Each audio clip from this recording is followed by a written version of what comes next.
Hello, I am Dr. Sangeeta Atila. I am a psychiatrist and a mom, and I am a very big book lover. मुझे book पढ़ना बहुत पसंद है. मैंने postpartum में बहुत सारी बुक्स पढ़ी थी. Books really help when it comes to difficult phases of life. So I also read this book from the name Newborns and New Moms. It is a very fantastic book. इसमें बहुत सारी चीज़ें cover की गई है, जैसे कि taking care of the new mothers diet, looking after the new baby and lots more. But कुछ चीज़ें आई रियलाइज़ कि मैं उससे अग्री नहीं कर रही थी.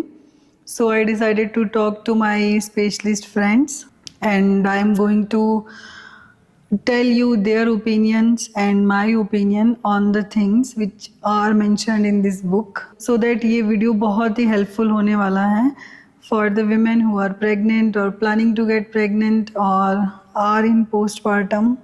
So let's start the video. So the first thing, I did not agree that she is mentioning that you need to cover your ears during postpartum phase. I was not into that concept because when I was in postpartum, I used to sweat a lot because of the hormonal shift and the temperature.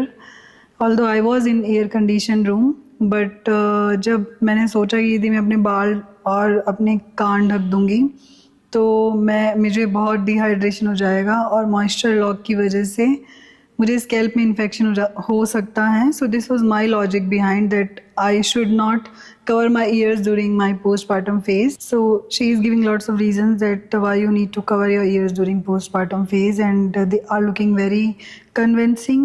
So they are like, covering your ear will provide the protection. You need to prevent bacteria from entering your middle ear, and abnormal pressure can cause damage to the joint in front of your ear while bearing down efforts while in labor.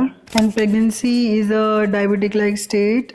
उसमें immunity कम हो सकती है. So you need to cover your ears जिससे infections बाहर से अंदर नहीं आए.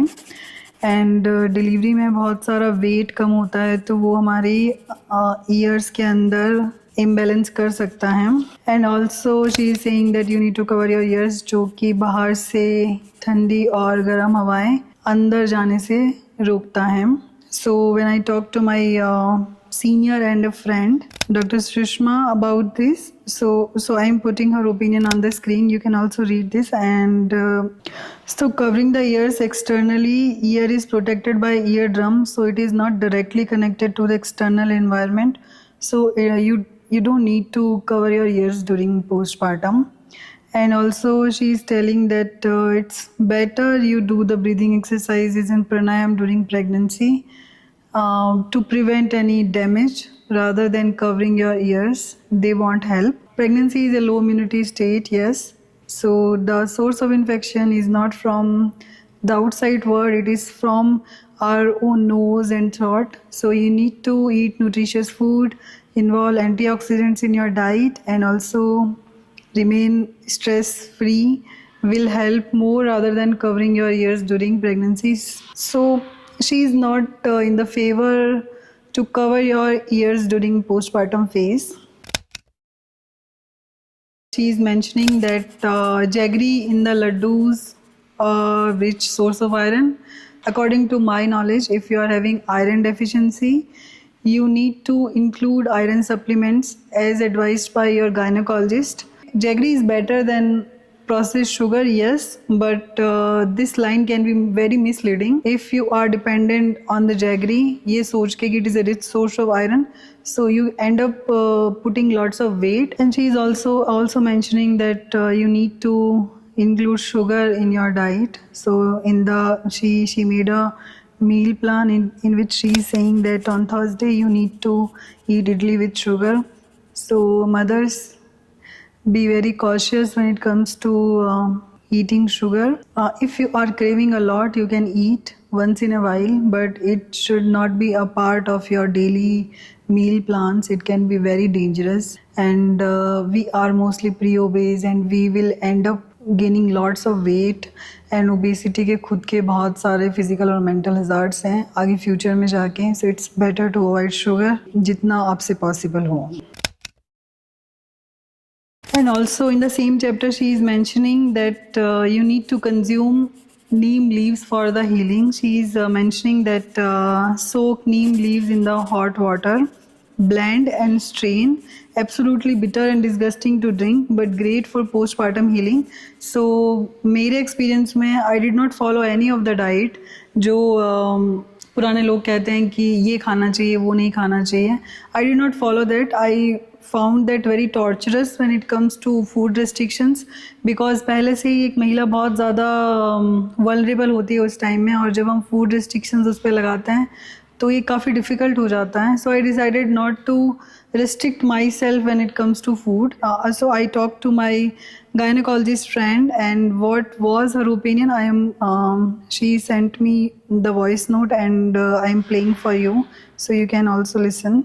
ये जो नीम के बारे में है, इसके बारे में मैंने पढ़ा तो ऐसा टेक्स्ट बुक में कुछ है नहीं इसके बारे में, बट मैंने स्टडीज के बारे में पढ़ा है तो उसमें है कि नीम की जो लीव्स हैं वो एंटी फंगल और एंटी बैक्टीरियल तो होती हैं, उसका जो स्टडी में है, बट ये हमें ऐसे पेस्ट बना के लेने की जरूरत नहीं है. वो अगर हम सिड्स बात ले रहे हैं, आपकी नॉर्मल डिलीवरी है या कुछ है, तो उसमें वो आपके स्टिचेस पे थोड़ा बेनिफिशियल होती है, बट ऐसे लेना तो बहुत ही टॉर्चरस है पहले. और दूसरी चीज, इसमें जो ये एक्टिव कंपाउंड्स हैं ये आपके ब्लड स्ट्रीम में आएंगे, और कोई भी चीज अगर ब्लड स्ट्रीम में आ रही है तो वो आपके मिल्क में भी जाएगी. तो मिल्क में बेबी पे क्या ये असर करेगी इसके बारे में भी हमारे पास कोई प्रॉपर स्टडी नहीं है. और दूसरी चीज कि हम जो भी खाते हैं वो प्रॉपर हमारे ब्रेस्ट मिल्क में नहीं जाता है, बट उसका एक फ्लेवर हमेशा हमारे ब्रेस्ट मिल्क में रहता है, जिससे कि बच्चे डेवलप करते हैं कि मदर जो खा रही है वो बच्चे भी खाएं. तो उसके लिए भी ये एक्चुअली ये बिटर टेस्ट है और इसकी स्मेल भी थोड़ी पंजेंट है, तो ये हम नहीं बोलते हैं कि आप खाओ इसका जो, क्योंकि एक प्रॉपर स्टडी नहीं है हमारे पास और कुछ भी हमारे पास प्रूवन नहीं है कि ये बेनिफिशियल है, कि ये अच्छा नहीं है बेबी के लिए या मदर के लिए. तो इसके बारे में कमेंट करना कुछ मुश्किल है, बट जो एज अ डॉक्टर हम कह सकते हैं कि अगर बेटर टू अवॉइड, क्योंकि हमारे पास कोई भी प्रूफ नहीं है कि ये हमें जाके बेनिफिट करेगा या तो मदर को या तो बेबी को, तो better to avoid these foods in pregnancy और in postpartum.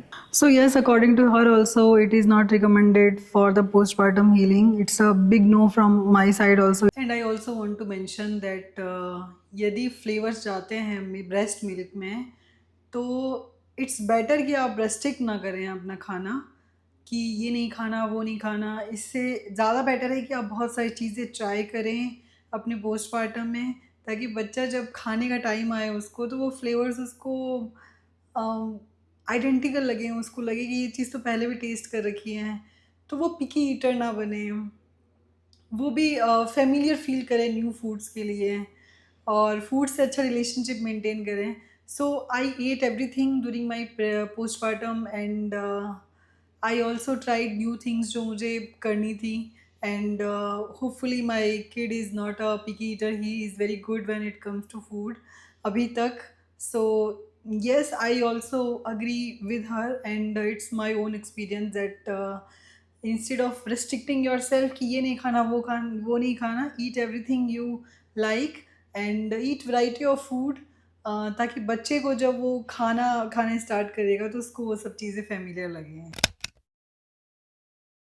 And also she is mentioning in the same chapter that cabbage and potatoes are notorious for making breastfed babies gassy in the first few weeks, so are better avoided in postpartum period. So it is a very famous concept कि हमें कुछ तरह के खाने खाना है, कुछ तरह की चीज़ें अवॉइड करनी है. But when I talked to my pediatrician friend, she was saying that इस तरह की कोई एविडेंस नहीं है कि कोई पर्टिकुलर खाने से बच्चे में गैस बनती है and everything. So it's better to eat जो आपका मन कर रहा है and that is nutritious. So it's better not to restrict a female from eating this and that. So it is not helpful most of the time. So in the next chapter, looking after the new baby, she was mentioning that बच्चे का birth होता है तो it is a very stressful phenomena for the child. Yes, I agree, but she is saying that you need to give the babies honey. So it's a big no. As पर my knowledge, but I talk to my paediatrician friend, she was saying कि यदि बहुत सारे बच्चों में एक बच्चे को भी वो लाइफ थ्रेटनिंग इन्फेक्शन जो हनी से होता है वो हो जाता है, so it's better to avoid. वो दुर्भाग्य आपके बच्चे का भी हो सकता है. So it is a big no when it comes to giving honey in the form of kuti and everything. So on the same page she is mentioning that there is a custom, I don't know about this. The relative softens the date in his own mouth before giving to the baby. Saliva is rich in immunoglobulin A, so the person who is putting the date into the baby's mouth is also providing the baby with antibodies against any contamination. No, I really felt very bad when I saw this part of the book, and according to my pediatrician friend, any type of food should not be given before the age of 6, so it's a big no. And also she was mentioning कि हम बहुत सारे infections अंदर carry करते हैं and वो हमारे body fluid like saliva में भी होते हैं और हमारे में सिम्टम्स भी नहीं आते. इनको बोलते हैं कि हम किसी इन्फेक्शन के लिए कैरियर हैं, कि इन्फेक्शन हमारे अंदर है बट हमारे अंदर सिम्टम्स नहीं आ रहे हैं. तो बच्चा अभी जन्मा है, उसके अंदर इम्यूनिटी भी नहीं है और आपने अपने जो कॉन्टामिनेटेड चीज़ अपने बच्चे को दे दी, that can be very dangerous for your baby, so it's a big no. So in the same chapter, looking after the newborn, she was mentioning that before you take the baby for a bath, make sure that you have kept all the cloths, diapers, powder, lotion, nappy cream ready. So when it comes to powder, and both the specialists, dermatologists and pediatricians are not recommending, and they can cause irritation, and there is risk of aspiration जो नाक से lungs में जाने के chances होते हैं. So it's a big no. When I talked to my pediatrician friends, she told that medicated powder can be given when it is prescribed by a dermatologist or a pediatrician. Until unless it is not required, it is not recommended to use powder on your baby's skin on regular basis. So it's a big no. And also she is mentioning that nappy cream, I don't think so कि nappy cream रोज ही लगाने की ज़रूरत है. when it जब बच्चे को diaper rest होते हैं तब आप लगा सकते हो, but it's not recommended to apply the nappy cream like on the daily basis. In the same chapter, in the baby oil, she mentioned that coconut, sunflower, sesame or mustard oils are wonderful for baby massage. With the mustard oil, I don't agree because that oil is very pungent, that can irritate your baby's skin and also that can irritate your baby's sensitive eyes. So it's a big no from a pediatrician.